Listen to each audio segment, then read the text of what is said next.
당근에서 너무 고가의 거래가 된다니까 내놓자마자 10분도 안 돼가지고 막 땡땡땡땡하고 막 연락이 오더라고요.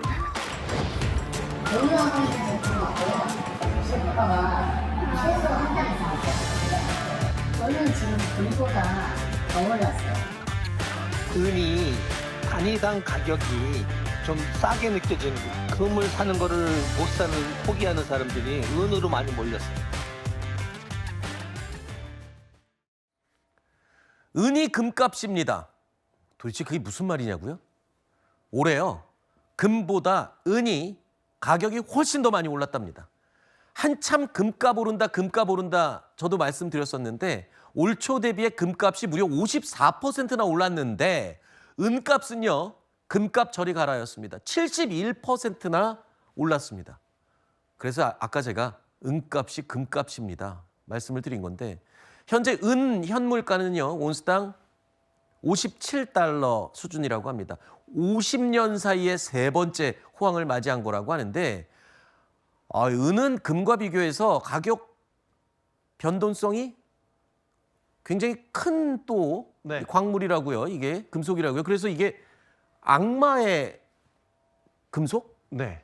그렇게 은값은 이렇게 변동이 큰가 보죠? 예, 상대적으로 더 예. 큰 게 여태까지 이제 역사적으로 봐도 그 패턴들이 똑같이 나타났고, 아하.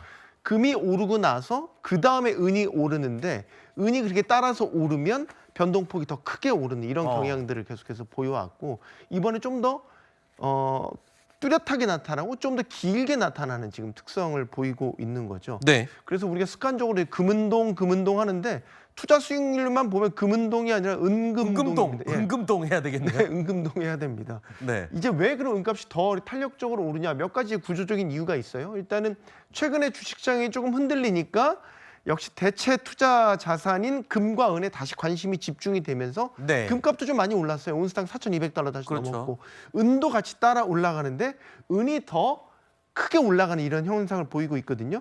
일단은 금에 같이 따라가지만 구조적으로 공급이 더 부족합니다. 아하. 금은 광산도 많이 개발이 돼 있고 한데 은은 상대적으로 광산 개발이라든지 이런 것들이 좀 부족해요. 그래서 네. 구조적으로 수요에 비해서 공급이 늘 부족한 상태. 네. 그리고 요즘같이 안전자산에 더 수요가 쏠리는 시기에는 부족 현상이 더 두드러지게 나타나죠. 그러니까 네. 은값이 더 크게 튀어오른 현상이 있는 거고요.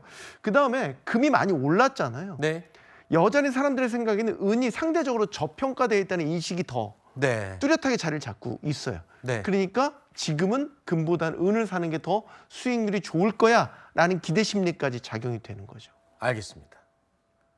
수익률만 보면 은금동이군요. 은금동. 자, 은 가격만큼이나 변동성이 큰 게 또 있습니다. 바로 우리 한국 주식시장의 코스피 지수입니다. 코스피 지수가요, 올해 내내 오르락 내리락 지표를 보였죠. 11월 하루 평균 변동률만 무려 2.4%, 하루에 180포인트 이상 움직인 날도 있었다는 겁니다.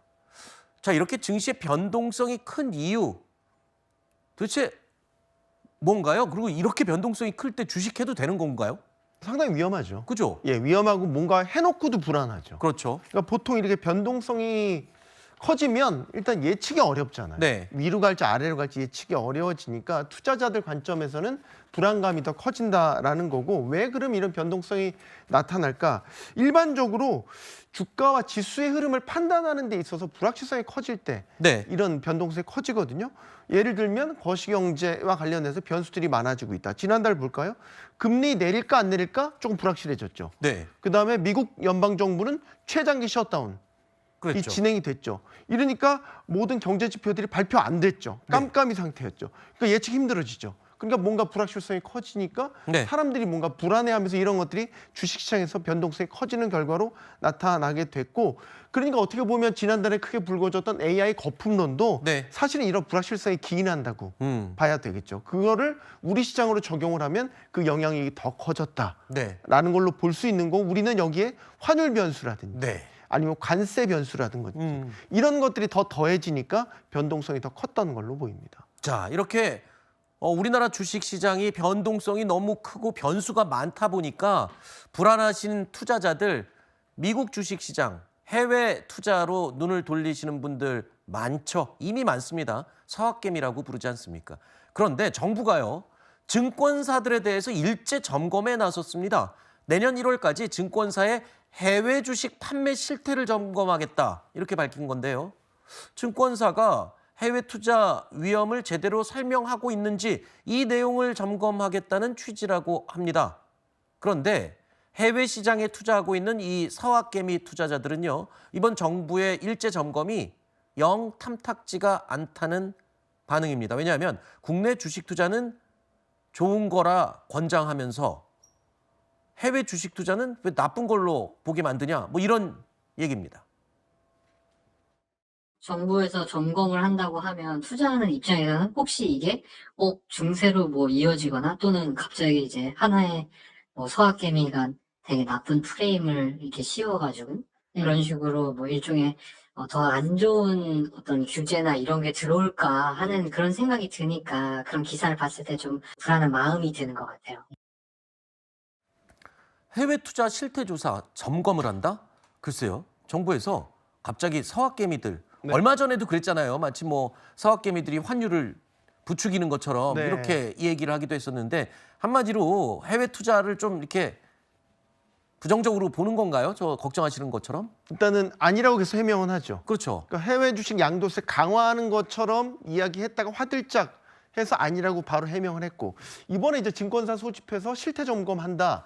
이게 이제 명분은 분명히 있습니다. 증권사들이 너무 수수료 장사에 매몰이 돼서 해외 이런 투자 같은데 위험성 제대로 안 알리는 거 아니야? 네. 이런 이제 걸 한번 점검해 보겠다라는 건데, 역시 투자자들은 의구심을 지우지 그렇죠. 못하는 거죠. 양도세 강화 안 한다고 하니까 증권사들 압박에서 혹시 우회적으로 이런 서학개미들을 압박하는 거 아니야. 증권사 입장에서도 당혹스러운 거죠. 그렇죠. 이게 귀에 걸면 귀걸이, 코에 걸면 코걸이가 될 수 있거든요. 네. 수수료라는 게 자연스럽게 투자 수요가 많아지면 따라오는 건데, 수수료가 너무 과도하다? 그럼 그 기준이 뭐냐? 네.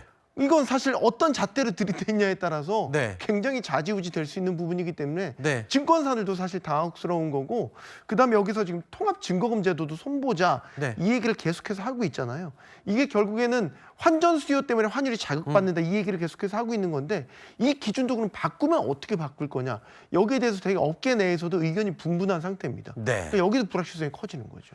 자, 이러면 서학개미들이 아유, 그냥 국내 주식시장으로 돌아가자, 이럴까요? 아니었습니다. 서학개미들은요, 여전히 아랑곳하지 않고 열심히 미국 기술주들을 싹싹 사 모으고 있었습니다. 보면요, 최근 들어 오히려 지금 미국 기술주들을 서학개미들이 사들이고 있다는 겁니다. 11월에도 미국 기술주 중심으로 60억 달러 가까이 순매수를 기록했습니다.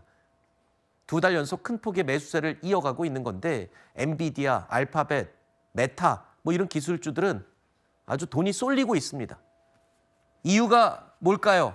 답이 하나입니다. 네. 돈이 되니까. 돈이 되니까. 그러니까. 수익률이 높은 곳에 돈이 몰리는 건 너무나 당연한 거예요. 우리 코스피 지금 올해 뭐 많이 반등하고 있지만 2023년, 2024년 한 해 떨어졌다 한 해 오르고 다시 떨어지고 이렇게 왔다 갔다 하는 흐름이었는데, 예를 들어서 나스닥 볼까요? 2023년 수익률이 25%, 죄송합니다. 2023년에 50%를 넘었고요. 작년에도 25% 수익률이 넘었습니다. 세계 기술 트렌드를 좌지우지하는 혁신 기업들이 나스닥에 다 상장돼 있습니다. 네. 그 기업들이 지금 다 트렌드를 이끌고 있어요. 그 기업들에 투자하려는 수요가 높은 거는 너무나 당연한 결과고, 그렇죠. 수익률로도 나타나고 있지 않습니까? 그런데 이들을 어떤 수단으로 막겠다라는 거는 투자자들의 합리적 기준을 자꾸 훼손할 여지가 있으니까, 그렇죠. 투자자들이 이런 얘기가 나올 때마다 자꾸 반발을 하는 거죠. 그렇죠. 아니, 내가 내 돈 내고 미국 시장에 투자를 하던 국내 시장에 투자를 하던 그런 자기 마음이잖아요. 근데 서학개미들은 왠지 뭐 좀 안 좋은 이미지를 자꾸 씌우는 그런 얘기가 자꾸 들려서, 네. 하지만 그것도 아랑곳하지 않는 걸 보면 그만큼 또 서학개미들은 또 투자율, 수익률 높은 곳에 몰리고 있는 것 같습니다. 저는 주식을 뭐 이렇게 많이 못 해봐서 네. 알겠습니다.